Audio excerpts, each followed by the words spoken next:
Good morning, everyone, and thank you for joining us. I'm Chris Lawton. I'm Director of Knowledge Exchange here at Farm Credit East, and I'd like to welcome you to our webinar, Dairy Provisions of the Agriculture Act of 2014, What Dairy Producers Need to Know. The webinar will begin in just a moment, but before we get started, here are a few technology tips to keep in mind while you're viewing today's webinar. All attendees are muted throughout the presentation to minimize background noise. Every once in a while, be sure to tap your mouse so your screen doesn't go to sleep during the presentation. There will be a time for questions and answers at the end of the presentation. Questions can be text chatted in at any point during the presentation, and it will then be asked of Mark at the completion of his presentation. To send in your question, click on the red arrow to expand the GoToWebinar control panel. This arrow is typically found in the upper right-hand corner of your screen. You will then see a text box where you can type your question in and send it in to us. Finally, a recording of today's presentation will be available on farmcrediteast.com/webinars for playback at a later time. If you are having trouble accessing this recording, please contact Christy Schmidt at 1-800-562-2235. So without further ado, I'll turn it over to Bob Smith, who can introduce Mark Stevenson. Good afternoon, everyone, and welcome to this webinar, Farm Credit East webinar on the dairy provisions of the Agricultural Act.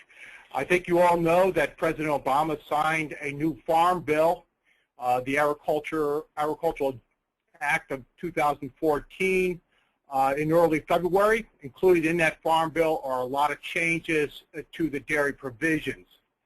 I'm very pleased today that we have Mark Stevenson with us. Mark is Director of Dairy Policy Analysis with the University of Wisconsin at Madison. He's been employed there since July 2010. He conducts and coordinates research and outreach activities related to the dairy industry. He's involved in applied research at the firm level, including milk assembly cost, processing costs and efficiencies, new processing technologies, and new dairy ingredients. He is also active in sector-level performance, including dairy policy and price forecasting. Prior to his position, many of you recall Mark. He was Associate Director for Educational Outreach with the Cornell Program on Dairy Markets and Policy. So I'm very pleased to introduce and welcome Mark Stevenson. Mark's going to give his presentation, but I would encourage all the participants, please text chat questions in. At the end of Mark's presentation, we will get right to the questions and we'll get everything answered. And again, this will be recorded, and you will be able to watch it again at farmcredit.com. So without anything else, let me welcome Mark, Dr. Mark Stevenson to this webinar. Mark? Bob, thank you very much. Appreciate it, and I'm happy to be with folks from the Northeast here today. We do want to talk about the dairy subtitle of the Agricultural Act of 2014, and there have been quite a few things, I think, that happened over the course of the last 3 years, but I guess one thing we can say is we finally made it, and sometimes it felt like we were running a marathon. It wasn't easy to do, it was painful, and I guess dairy retains its proud history of being a contentious item right up to the very end of the time. And finally, when dairy provisions were prepared to be passed, the bill got passed in Congress, and President Obama signed it into law on February 7th. So we now have provisions. That said, we've got an awful lot that we don't know yet about the dairy provisions. The bill describes in quite a bit of detail much of what we know, but there are places where there are lots of questions, and Farm Service Agency will have to be writing the rules of implementation of the Farm Bill over the next few months, and a couple of those rules are likely to be important. I'll try to point out a few of those as we go along.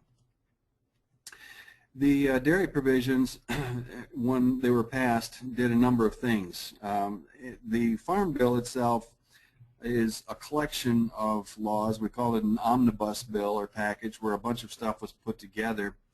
And it is usually temporary legislation, meaning that it's in place for a period of time. So in 2019, a number of things that were passed in this Farm Bill will sunset, will go away without any further congressional action.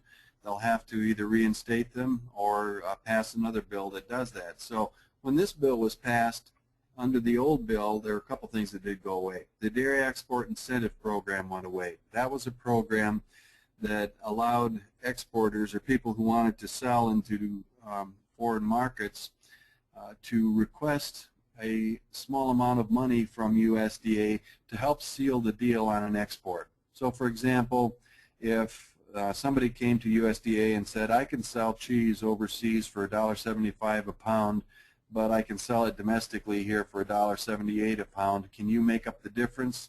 USDA might say, sure, we'll pay that difference and we'll get the exports going.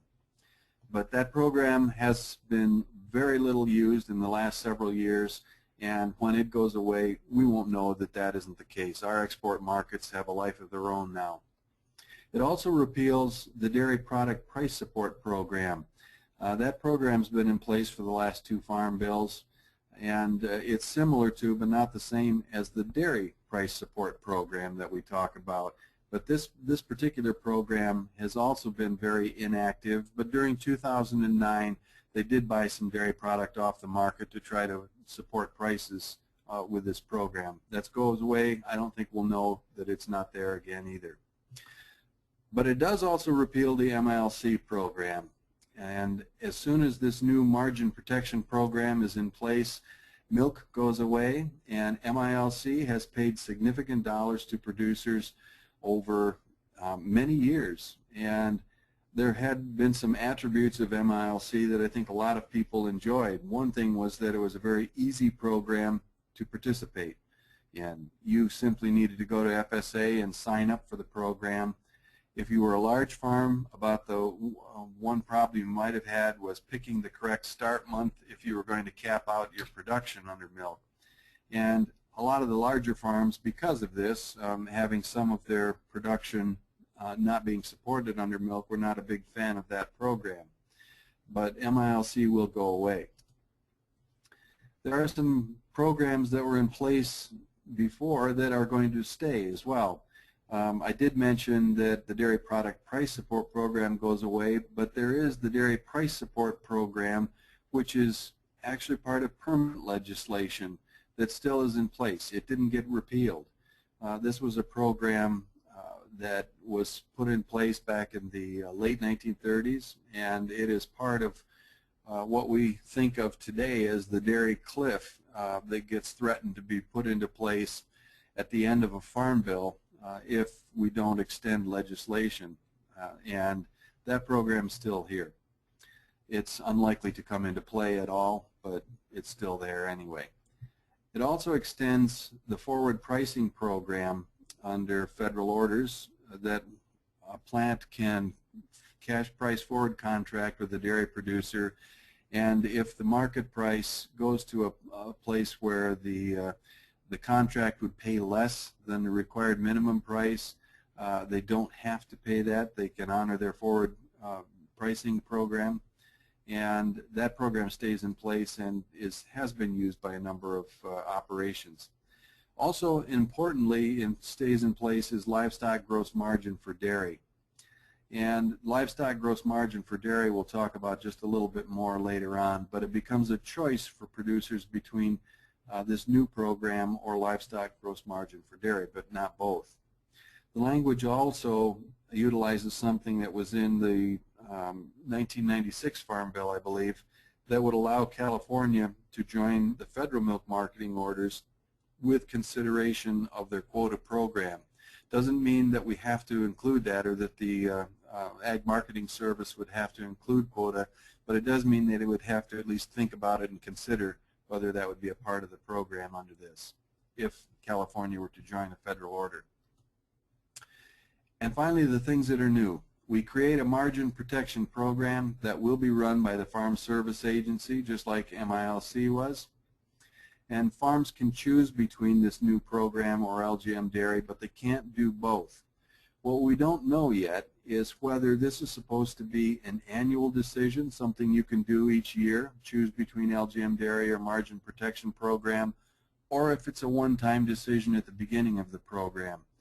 If it's a one-time decision, then I think farmers will find it pretty easy and say that the margin protection program dominates LGM dairy in most cases, so I would pick that. but if it's an annual decision, there could be years when you might want to look at LGM dairy. It also creates a dairy product donation program that under extremely low margins the government would purchase dairy products off the commercial market and give them away into food use programs that don't compete with direct sales. So it's a little bit like our product price support program, but in this particular case we aren't restricted to buying just 40-pound blocks of cheddar cheese or non-fat dry milk or butter. In fact, the government could and would buy other products, maybe yogurt or even ice cream if they wanted to, for giveaway programs. What's important in this new program is this thing that we call the margin. And the margin is a difference between a milk price and a ration value. And the milk price that's being used is the national value for all milk. That's not the same as a federal order minimum price.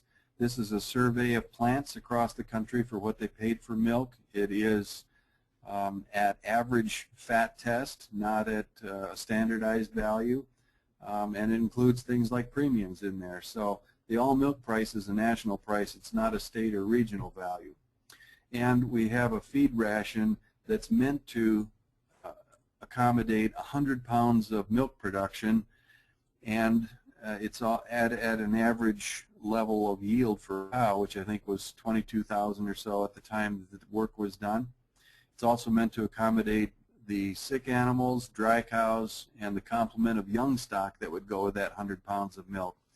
And the ration was originally developed by National Milk Producers Federation with input from folks like Randy Shaber here at the University of Wisconsin, who helped to say, look, you need so many pounds of corn silage, so many pounds of alfalfa hay, soybean meal, and corn. And it was collapsed into this formula that's shown in the bar here. And this is the formula that will be pricing milk.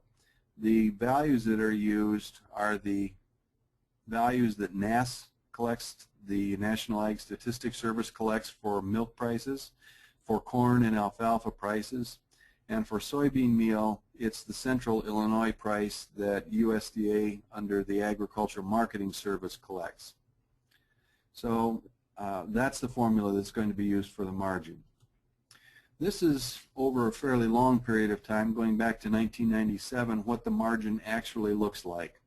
And you'll see here that it's got quite a bit of volatility, as you all know, having lived through this.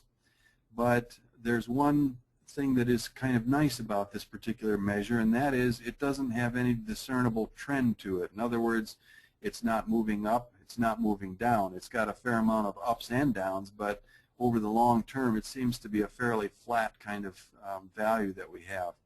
If you looked at just a milk price, this would be trending upward. If you looked at something like a milk feed price ratio, you would find that that was probably trending as well. But this measure doesn't trend, which means that over the life of the Farm Bill, you won't erode the value of these numbers that are in here. And over this long period of time, this income over feed cost, or the margin value, has averaged just about $8.50. And you can see a couple of the time periods here. For example, this time period in 2007, 2008 was a very good time for dairy. 2009, however, was a very bad time for dairy. And this was a bad time because milk prices were exceedingly low. 2012 was a time that was not good for the dairy industry, but it was not good because feed prices were high. And in this particular instance, back in 2009, we actually had some regional, or not regional differences. Every dairy farmer experienced low milk prices. But under the high feed prices here, we did have some regional and individual farm differences because not every farm experienced that same feed cost if you weren't buying all of your feed. If you raised much of it, you didn't have the same kind of impact on your farm. So that's what the margin looks like. The margin is actually going to be announced and calculated in 2-month pairs. So it will be January and February as a pair, March and April, and so forth through November and December as a pair. They'll average those values so you don't just get one extreme month that might trigger payments, but will have to have at least 2 months that are values that would be bad enough to trigger an indemnity payment. And it is this margin level over the 2 months that would trigger an indemnity payment. It's a national measure. You should look at your own farm operation to see how you are actually impacted relative to this measure. And you could know, for example, that maybe for you 2012 wasn't a bad year. It was maybe not the greatest, but not too bad. So it might help you think a little bit about how much protection do I actually need under this margin. We don't yet know if Farm Service Agency will use the NASS preliminary data or wait until they have revised data. Every month, at the end of the month, NASS posts what they call a preliminary value for milk and for corn and hay. And the next month, those values are revised a little bit. And if we're going to have to wait for revised data, then it'll take an extra month before we know the outcome and before you would receive an indemnity payment. This is going to be an annual decision. It is an insurance product. You pay a premium, and if you've been protected at a level that it requires an indemnity, you'll be paid that indemnity. And you already have your production history that's going to be an important part of the program. That history was in the books as of the end of 2013 because it's the highest annual production you achieved on your farm in either 2011, 2012, or 2013. Now, farms will be able to grow that production history over the life of this bill, but you'll only be able to grow at the average rate of growth of milk production in the U.S. So, for example, if you're a farm that has 10 million pounds of milk production and the U.S. average grew at 2%, you would now have this next year 10,200,000 pounds of milk production that you could work at coverage and as a production history. But most farms, when we look at them, don't grow at exactly the rate that the U.S. grows at. Most farms, it seems, either are staying fairly stable in milk production or they grow more rapidly. You know, a 175 cow herd might put 25 cows in the herd as an expansion, or maybe 100 cows. So you're growing much more rapidly when you have growth. Farms will have to choose a coverage level of between 25% and 90% of your production history, and you can choose that in 5% increments. So if you're going to be doing this margin protection program, you can't choose 0 and you can't choose 100%, but you can choose somewhere between 25 and 90. You'll also be able to choose coverage level between a $4 margin on up to an $8 margin in 50-cent increments. So anything that's $4 or below can be covered. Anything that is up to $8 can be covered by increasing premiums. And here's a table that gives you an idea about what those premium rates really are. Premium rates, by the way, don't change over the course of this entire farm bill.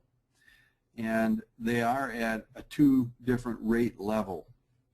The 2 different rates are for the first 4 million pounds of milk production, and the higher rate is at above 4 million pounds of milk production.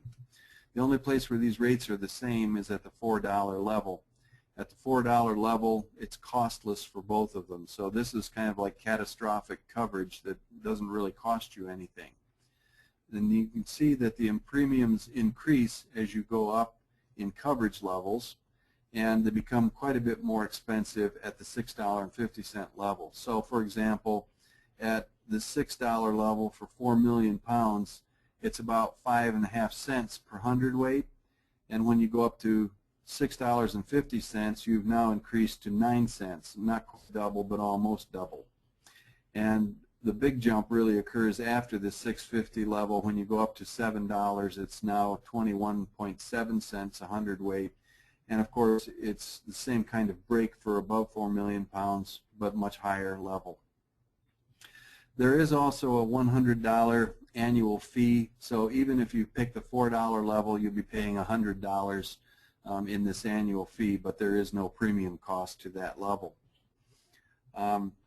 One other thing to say is that our interpretation of the language, it might be different, but I don't think so, is that the way this happens in the premiums is, just as an example, if you're a 6 million pound annual production history herd and you wanted to protect 50% coverage, that would be 3 million pounds of milk. You don't get to pay the cheap price for all 3 million pounds. You get to pay 50% of the first 4 million pounds or 2 million pounds of milk covered at this lower level, and the 2 million pounds that are above that is 50% or 1 million pounds of milk production at the higher level of coverage. That's the way we're interpreting this right now. Here's a graphic chart that just shows you these premium levels and what they cost at the green bars in the first 4 million pounds of production and the red bars above 4 million pounds of production history. So the coverage does go up to a level of $1.36 at the higher than 4 million pounds and $8 level. So let's just take a look at what this would mean if you were going back in time. We're working on a production decision tool for producers that will help you think about your decision and how much you should buy up. But this is going back and looking at this in hindsight. And I'm starting with the year 2005 and showing you 4 different graphs on here and a table. And this is for a herd that I'm suggesting is 175 cows producing 23,000 pounds of milk per cow, which is about 4 million pounds of annual production history. So we're right at that level of the lower value of payments. This year in 2005, you'll notice that the dairy production margin was calculated to look just like this, which is to say that it never got down to even an $8 level. So there was never a time period in which we would have triggered indemnities in 2005. So if you look at the table up here, it's showing you what the participation costs would have been to protect 90% of your 4 million pounds of milk. And this is showing you the indemnity and the participation cost, which is the premiums and the $100 fee. Since there would be no indemnities at any of these levels, this net benefit down here is just the cost of the premium. And you can see the participation cost in this particular graph, and this particular graph is showing you this net benefit, which in this particular year is exactly the same thing. So as a dairy producer, if I knew this going ahead of time, the net benefit, the best I could do would be to say, give me the cheap stuff. I want the $4 coverage. I'll only pay $100. I won't lose anything more than that. And that's what we would have probably done in that year. 2006 was a little bit different. You'll notice that in that year we had kind of a sag in the margin during the middle part of the year where our margin levels got well below $8 and into the $7 range. And you'll also notice in this second chart that now we've got the premiums showing up, which were the same as they were before. You'll notice that it goes up to $17,200. But now we have indemnity payments that would be made at 3 different levels, $7, $7.50, and at the $8 level. And if you look over here at the net benefit, you'll also notice that the worst thing you could have done would be to pick $7, because even though there was a little payment, it was mostly, or indemnity payment, it was mostly the premium fees that were dominating. But at $8, you had a small net positive payment. And you'll see the months over here in which those payments would have been made. Let's go forward another year or two. 2007 would have been no indemnity payments, just like 2005, all cost. 2008, there would have been the tiniest of payments in a couple of months over here, only at the $8 level. Pretty much it would have said you should be at the $4 level that year. But here's 2009, and we all remember that with clarity. The margins during this period of time averaged for the year about $5.50 per hundredweight, which is well below most levels, and they got down to a level of about $2.50. So we would have had regardless of the level of choice that you would have picked indemnity payments in some of these months. So here you can see at the $4 level, we would have paid $100. We would have received $15,000 worth of indemnities on this farm. And as you go all the way up to $8, we would have still paid that $17,200 in premiums, but we would have received almost $124,000 in indemnity payments for a net of $106,000. This is showing you we would have been best off to pick the $8 level for maximum benefit. 2010 had small positives over here in a couple of months, but no net positives for the payments. So again, you would have been better off at the $4 level. 2011, same story. You'd have been best off if you picked the $4 level. But 2012, we remember, was a bad year, mostly because of feed costs. We had lows that were down close to $2.50 again in margins, and the net benefit was very positive, and you would have been best to buy all the way up to $8 in here. 2013, same kind of thing, except not as extreme as 2012. You would have been best off to buy up at the $8 level. And just as a comment, MILC would have paid this farm about $10,000 during the year, but you had the opportunity to net up to about $37,000 if you bought up to the $8 level, or if you wanted to come close to what you would have received from MILC, the $6.50 level would have given you about a somewhat larger net benefit. So let's take a look at those strategies. If we pick this optimal strategy in each of those years, it would have been different. It would have been either $4 in 2005, $8 in 2006, $4 in 2007, and so forth, as you can see here. Never is it the optimal strategy looking backwards to buy something in the middle. It's always at one end, you know, either no cost or at the upper end where it's the largest cost. And this would have been the outcome over here. The average outcome over this entire time period would have been that this farm would have received a net positive. This is not just indemnity payments, but it's net of the premium payments of some $224,000, or about $128 per cow, or over the entire amount of milk production in that time period, it would have paid back about an additional net 56 cents per hundredweight. So that's the optimal strategy. Sounds great, but you know, honestly, we don't have the luxury of hindsight. We have to look forward. And one thing that I do notice from this is that it does tell us something about what an optimal strategy would be. It's a little bit like my daughter when she was learning to drive. You've either got one foot on the brake and one on the gas, and the other foot's, or one foot's all the way down, one or the other of them. But the problem is we don't really know what that future is going to be. So it may be times when we have to moderate that, that kind of behavior between lowest and highest. We aren't actually clueless about the year ahead. On this website that I'm operating, it's just called dairymarkets.org. We're projecting every day what the update of the forecast is for the margin, and this is based on futures market prices. And we turn the futures market values for Class 3 and Class 4 milk prices into an all milk price. We turn the CME corn price into a NAS corn value, and we turn the soybean meal price on CME into the AMS Central Illinois price, and we use both the soybean and the corn prices to estimate the hay value. And it comes really very close.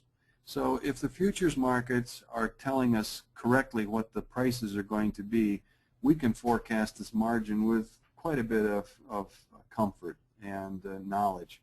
So in a year like this, right now, you'll notice that we are in what's called an upper decile, or in other words, only 10% of the time have we seen margin values in the range that we're going to be in most of this year.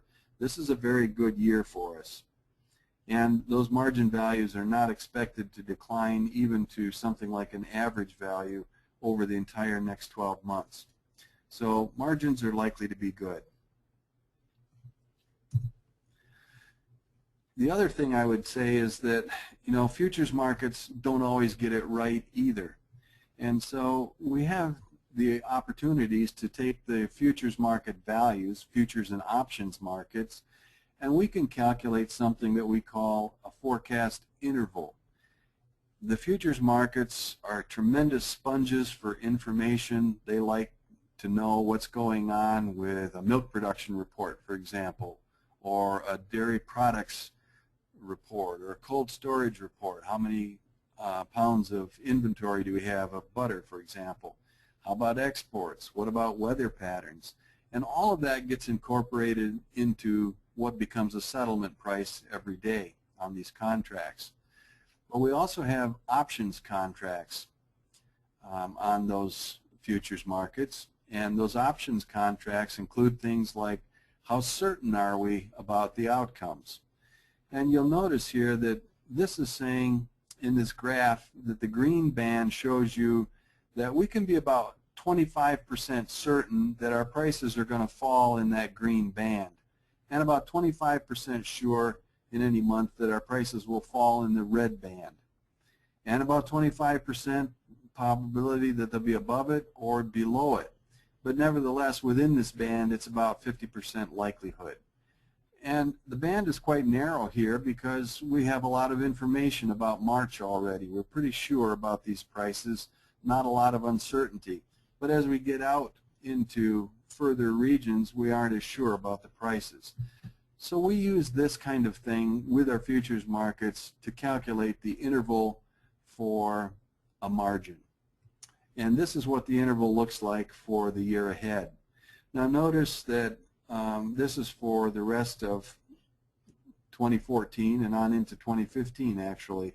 And the margin is saying that, look, there's not even a 50% chance, not even a 75% chance over here that we're even going to get down to an $8 margin.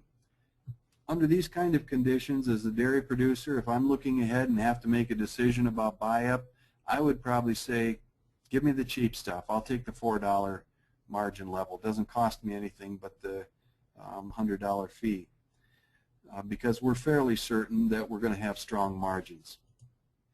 But back in 2005, the story was pretty similar. If this is showing us what it looked like on the middle part of January of 2005, so if we had to pick in that year ahead, it said strong margins for the whole year.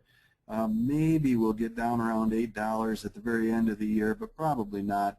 And so even under that uncertainty, I would have said, I think I'll choose $4, which is what I'm showing over here as my strategy.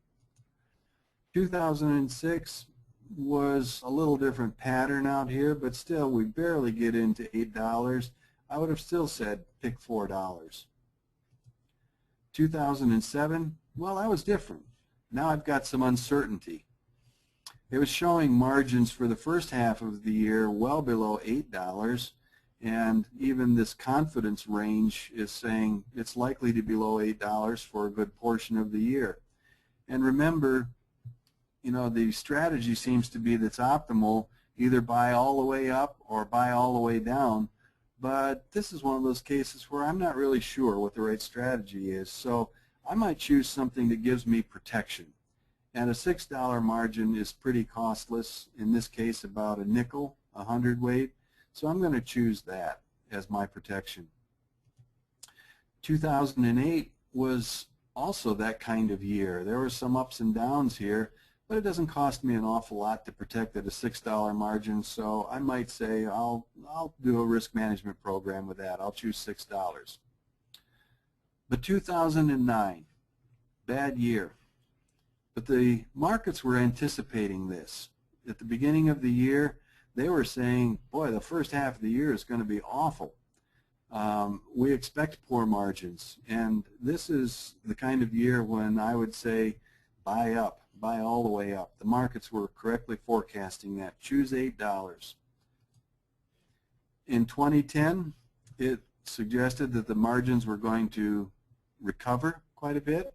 Only the first pair of months could have possibly had a payment. Beyond that, it looked pretty strong margins. So I would say choose $4 under that circumstance. 2011 looked like much worse year for us. I would choose the $8 margin for this year. 2012 was one of those not too sure years, a lot of uncertainty here. And to protect myself, I'm looking at a $6.50 margin. That didn't cost too much more, but this looks to me like a lot of likelihood that we're going to have payments in the middle of the year. 2013 was the same kind of thing, a lot of likelihood for payments, so I might choose $6.50, but not the whole year. And if we followed those kind of strategies over this entire time period, here's the table where I'm saying an advanced strategy. I have to choose in advance what the outcome is likely to be. You'll notice that I got it right 2005, got it right 2006. 2007, I bought a little bit of coverage. Didn't actually pay off for me. This was actually no indemnity payments, but I paid a little bit in the way of premium. 2009, I got it right. 2010, I got it right. 2011, I got it wrong. I bought up to $8, and it was not that bad a year. So I should have been probably at the $4 level here. 2012, I didn't get it exactly right because I bought $6.50 when I should have bought $8, but I still had a lot of payments that came back to me. Likewise in 2013, and probably the right strategy here for 2014. So the total was $140,000, or almost $150,000 over the time period, when before I think we had, what, $220,000. But it's still $85 a cow, and it still is making me a payment of about 37 cents net per hundredweight over the entire time period. Just as a footnote, over this same time period, MILC would have paid this farm an average of about 30 cents a hundredweight. So this farm did a little bit better. It would certainly be true that larger farms would have done much better than MILC would have done in the same time period. So what do I expect? Congress says that the program should be implemented by September 1st. It might be done sooner, but I think FSA has an awful lot on their plate to get done, and dairy's not even at the head of the list. But I think they'll be working on it, and it might be done sooner, but I kind of doubt it. It might even be implemented a little after that date. This is something Congress would like to see done, but FSA or USDA might not be able to get it done that quickly. A lot of the details still aren't known. We don't know what the sign-up deadline is going to be. My examples here said the first of the year, so maybe in the first couple weeks of January you might have to make a production decision for that year ahead. I picked that because in earlier discussions about the Dairy Security Act, that's what was explicitly spelled out in the law, but this program doesn't have that specified. And it could be that the USDA says, no, you're going to have to pick maybe sometime in September or October what the calendar year ahead is going to be. That makes a difference. It also is not known what the level of flexibility in an enrollment year is. So in other words, can you pick between the margin protection program and livestock gross margin for dairy each year? We aren't sure about that. We also don't know whether the indemnities are going to be based on your production history or the lower of production history or actual production. The way that the law is written right now, it says production history.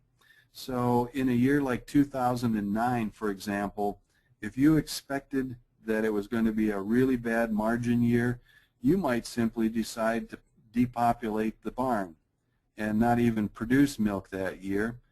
You would still receive indemnity payments based on your production history, and then repopulate the barn later when it was going to be more profitable to do so. That could happen. We don't know that, but it could be that FSA, when they write the rules, say, no, it's the lower of that or your actual production, which would make that a less attractive strategy for folks. There will be enrollment for new dairies. So if you don't actually have a dairy producing milk in 2011, 12, or 13, a new dairy will be able to come into production and estimate what that production is going to be based on the first few months of their production. It probably also means, given that kind of thing, that large dairies who are going to expand with a brand new facility somewhere else have the advantage in terms of being able to get coverage on the new facility, whereas putting, an additional 25, 50, 100 cows in your own herd at your same facility, you can't cover that additional milk production with increased production history. So just a quick word on this dairy product donation program. It has to be operational no more than 120 days after the margin protection program begins. It is a measure to be put in place only when we have extremely low margins. So if the margin is less than $4 for 2 preceding months, then USDA is supposed to purchase dairy products at prevailing market prices and distribute those to low-income households. It can't store the products or do anything like that and put them on the market later on.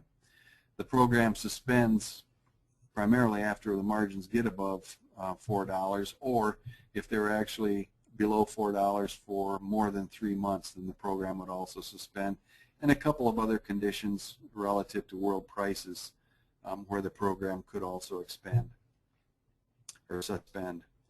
In our modeling of what does this do for us, having the USDA willing to buy products does shorten the low margin periods of time, but it actually costs in total more to buy products and pay indemnities than it would if they just paid indemnities.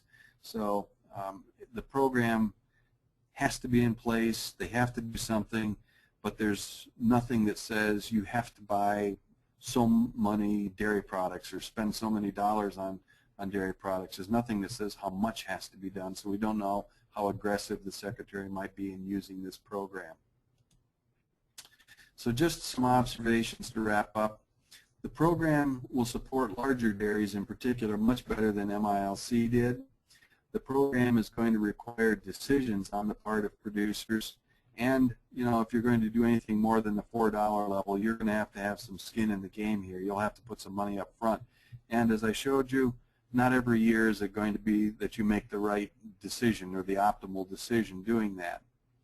It will provide less risk for income for dairy producers. The market prices will still go wherever they need to go, but you'll have less risk in your income stream for sure. And if there's less risk, we know that more milk will be produced. And if more milk is produced, we know that's going to push down on prices over the long run. And we could get to the end of this time period and say, boy, we went through quite a stretch of low prices. It's a good thing we had the program in place. When in point of fact, it could be that the program is potentially providing some of that downward pressure on prices too. So with that, if we have some time, I would answer a few questions if you've gotten some of those, Bob. Thank you, Mark. That's a great presentation. A lot of excellent information there. A great overview of, not a complex program, but certainly a program that leaves more options to producers than previous programs. Yes, we have a number of questions. In a couple cases, these might be repeats of items that you mentioned, but I'm going to go ahead and ask them because if one person missed it, I'm sure there's some other folks that did as well. First one, will the margin insurance payments be subject to payment limitations per farm or per operator? I believe the payment limitations normally under the farm commodity programs, $250,000 per couple. Will margin insurance be limited by that? I don't think so. It doesn't say that it's going to be anywhere, but again, there's a lot of the interpretation of the rules. And the reason I say I don't think so is because this is structured as an insurance program. and we don't believe that it's going to be subject to quite the same rules, but can't be sure about that yet until we get the determination from USDA. It is possible that they will say that this is going to fall under the payment limitations, but I don't believe that's the case right now. Okay, so that's a stay tuned and watch those regulations as they come out, or guidance documents as they come out, but probably not. Second question relates to the website that you mentioned. Are the ration values, NASP prices also reported on the Wisconsin site? Yeah, we'll have all those values there. I didn't really mention, but we're in the process of developing a rather full-blown tool to help people walk through this kind of thing so that they can enter their own production history over a period of time and make decisions about the year ahead. So the kind of graphs and things, and even more than that, will be available for producers to use and help them make decisions, I think. So we'll have all the data and the values there for sure, and we'll do a little bit more than that. We'll try to provide you with some information about the kind of decision that you might want to make. Very good. And what's the website again for that, Mark? It's fairly simple. It's just dairy markets, all one word, but an S on the end of that, dairymarkets.org. Great. Thank you. The next question. If a dairy expands by purchasing another dairy, will it be able to use the purchased entity's history to increase their highest production amount? You're not supposed to be able to transfer histories or sell them, but if you purchase an operating farm, you are supposed to be able to retain that production history. So, you know, that falls into the gray area of if you buy the farm and the cows, but you move them to your location, not clear. I suspect that FSA will have rules, having thought that through, you know, that would be important to know before you did that. But it is pretty clear that if you simply are buying another facility, you get that production history. Okay. I know that this one I think you addressed toward the end, but is there any allowance for a young and beginning producer to establish a production history? Absolutely. That will be covered. They will have to estimate what the production is going to be, and it may be estimated based on, you know, what your barn capacity is and how quickly you're going to get there. But likelihood is you'll have to produce milk for a couple of months before they would, you know, try to estimate that history. Okay. Next question. To clarify, were your historical examples based on buying coverage at 50% of the production? No, the historic examples were buying coverage at 90% of the production that I gave this time. Okay. Next question, will the MMP be purchased directly through FSA or Crop Insurance Agency? It will be directly through FSA. So it is different. This is not using something like the Risk Management Association to underwrite insurance product. This is, and part of the difference is seen here in the fact that the premiums are already set in stone. They won't change over the life of the farm bill. That, you know, the premiums are what they are, and the program will be run through Farm Service Agency. Next question, Mark. How will insurance payments be required to be paid? All at once, monthly, quarterly? How does the government pay them out? I'm trying to recall back. We've had so many versions of Farm Bill language, but I'm fairly sure that the language on this is like we had a few different times.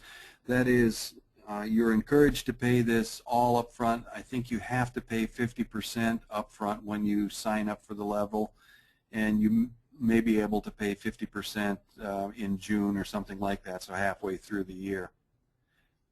But there are some, you know, fairly severe penalties for signing up and not paying.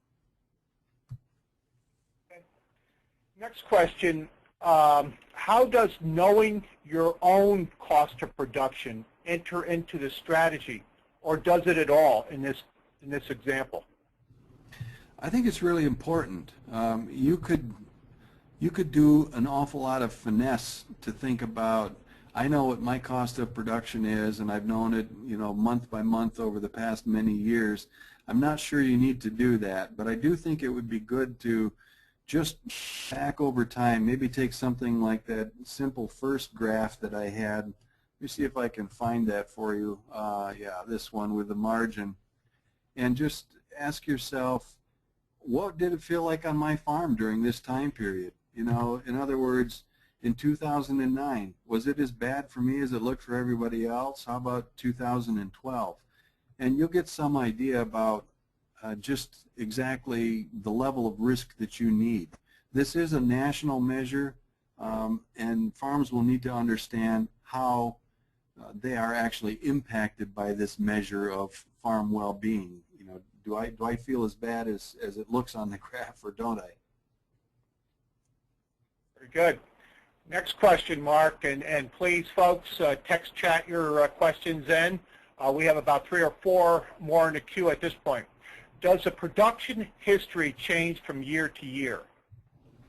It does change from year to year, and it changes by the average increase of the U.S. milk production. U.S. milk production has had a couple of years, and we've had like a 4% increase. Occasionally, we actually have a decline of 1% or something close to that, but most of the time it's in a plus 1 to 2% range of increase. So that would be the likely increase that you could expect on your own production history. Very good. Next question, Mark. If a farm exceeds their expected production for the year, is there some sort of penalty? There is no penalty to this program, and that's very different than our discussions about the Dairy Security Act, where there was a penalty. This is a program, the biggest penalty that you can have for this program is that you couldn't cover as much milk as you might want to if you increased production quite a bit. You can only cover up to 90% of your production history, and not 90% of all the production that you might have after an expansion. Okay. Next question I'm going to take, but when will the presentation be available for viewing on Farm Credit's website? This will be on the Farm Credit East website, farmcrediteast.com, on Monday afternoon. This coming Monday afternoon, we'll have it up and ready, and folks can view it on the website. Next question. Are higher milk price areas a little disadvantaged under this program? Well, again, it's a matter of, I think, looking at this national measure we have now, this margin, and asking yourself whether or not it was good for you or bad for you when these margins were indicating it was a good or a bad time. In most of the areas where we have high milk prices, we also have higher feed prices. And so, it's just not the same everywhere, but you've made production decisions, you've created your business model in those different areas relative to all the prices and margins that we've faced. So I think that this margin is going to work pretty well for folks around the country, but if your business is just different enough, then you might find that it doesn't matter as much to you. I am in the process of trying to take a look at some examples like organic farms, for example, to say whether or not their milk prices and or feed prices, which both are certainly higher value, have they correlated well with this at all or not? Is this a risk management instrument for those farms or isn't it? And to some extent you could say the same thing about almost anything else. What about a dairy farm in Florida? Does it work the same for them? What about a high components farm, Jersey farm or something? Does it work the same for them? Everybody's going to be a little different, but I think that this is going to work reasonably well for most people. Another question, Mark. Are there any conservation requirements similar to the MILC program? Yeah, good question. I can't forgot say that they were with required. I can't say with real confidence, but I do think that you have to be conservation compliant. So it would be very much like the MILC program. Next question. You mentioned that by taking out some of the risk and price, that milk output would only grow more than it otherwise would have been over time. Was there anything in the Farm Bill that would encourage greater, better marketing of dairy products internationally, globally? No, I mean, you can look at some things and say maybe we retrenched, you know, because, for example, the export incentive program has gone away. Not that I think we need it.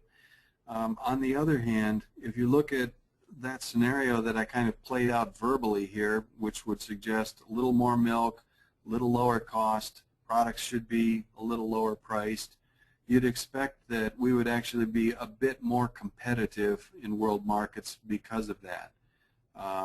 In other words, our competitors are going to have to meet these kind of prices too, or else they're not going to be as competitive as we are.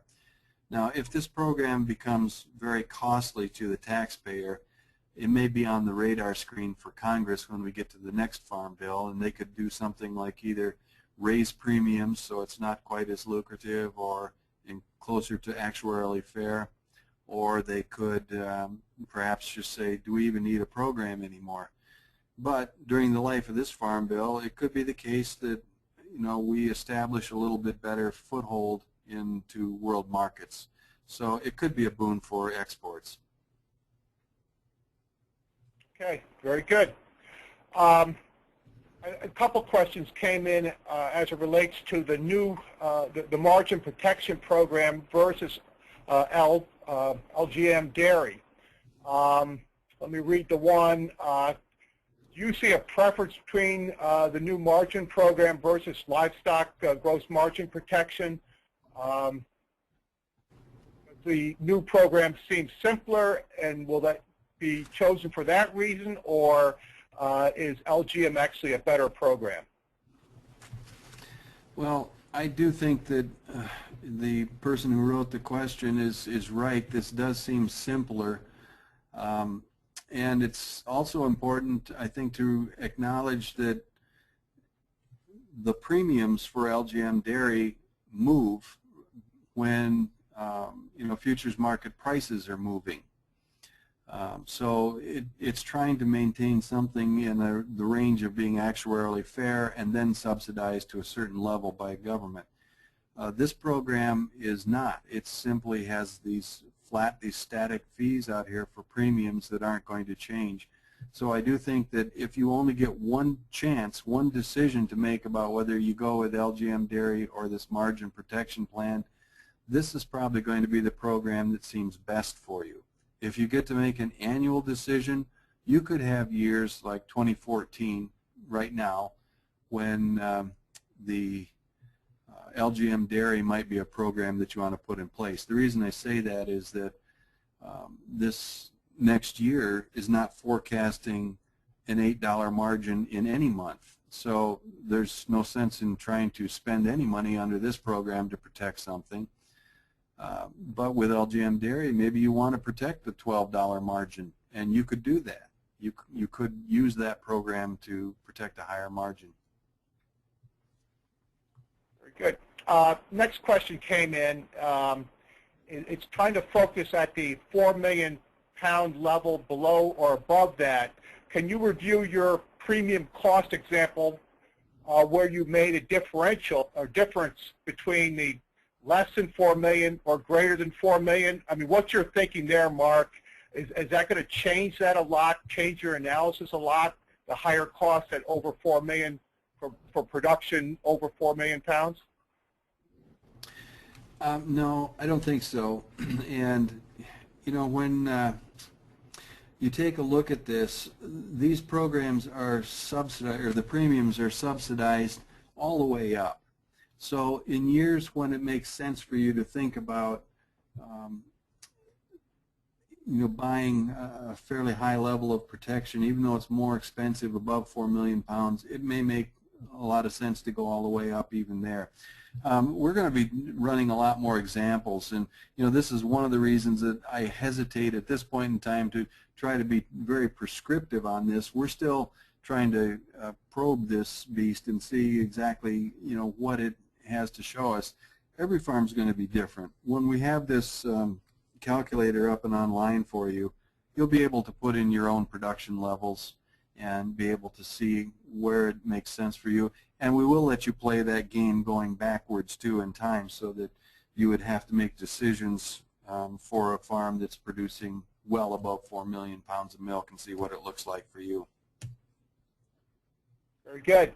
You kind of addressed this, but I'll ask it anyway. Has there been a good analysis made that you can point to between using the margin protection program or LGM dairy? Not yet. We do have some folks working on that, and when it is done, we will certainly make that information available. But I think that, as I mentioned, it's going to be a fairly straightforward decision if you only have the one time to make the choice. But in other years, you're going to want to look perhaps at both programs if you get to make the choice annually and say which one would be better this year. Well, that's great. I think we've answered all the questions. A lot of great information there, Mark. Mark, I'll give you one final wrap-up session, wrap-up comments, and then I will close. What do you think producers should be thinking about right now as USDA is writing the regs or writing the guidance documents? What do you think producers should be thinking about? Well, again, you probably will want, and we'll try to make some of this material more readily available than it actually is now, but you'll want to take a look at these kind of margin levels over the past several years. Look at your own farm and say, when was it a good time, when was it a bad time? Does it seem to correspond very well with what this margin calculation was? In other words, how closely does this product actually come to fitting my needs on the farm? That would be something that farms will certainly want to do. I wouldn't jump too far ahead. As you pointed out, Bob, this program is not terribly complex, but it does have some subtleties for sure, and it does require decisions. And at the time that you're ready to make some decisions, you'll have plenty of time to do that, I think, when they announce the program and we have a better idea about those implementation rules. Very good, Bob. Mark, we really appreciate your time today. It's been an excellent presentation, and we thank you very much from Farm Credit East. We appreciate everything you do for the dairy industry and the insights that you provide. Just to remind everybody that today's presentation will be on farmcrediteast.com/webinars, and again, we should have it up Monday afternoon, if not before. For our Farm Credit East members, customers that are online, our next webinar will be a Meet the Director Candidates webinar on Tuesday, March 25th at 1:30 in the afternoon. We have 8 excellent candidates running for 4 board seats right now, with the actual balloting to be in April. And we would strongly encourage you to listen in to that webinar, ask some questions of the candidates. And finally, I want to encourage folks to go to farmcrediteast.com or check with your local branch office and look for a new report that just came out. It's just coming out this week, Northeast Agriculture 2014 Insights and Perspectives. Has a lot of good outlook information, a lot of different perspectives. Actually, Mark has a paper in there. Mark and Chuck Nicholson has a paper on dairy cycles in there, but I think there's 12 other papers in there as well. Excellent insights, perspectives, and information, and would strongly encourage people to check that out on our website or get a hard copy by visiting one of our branch offices. With that, I want to thank everybody, or drop Chris Lawton an email at the top here. Chris could also provide you with a copy of of the Northeast Agriculture 2014 Insights and Perspectives Report.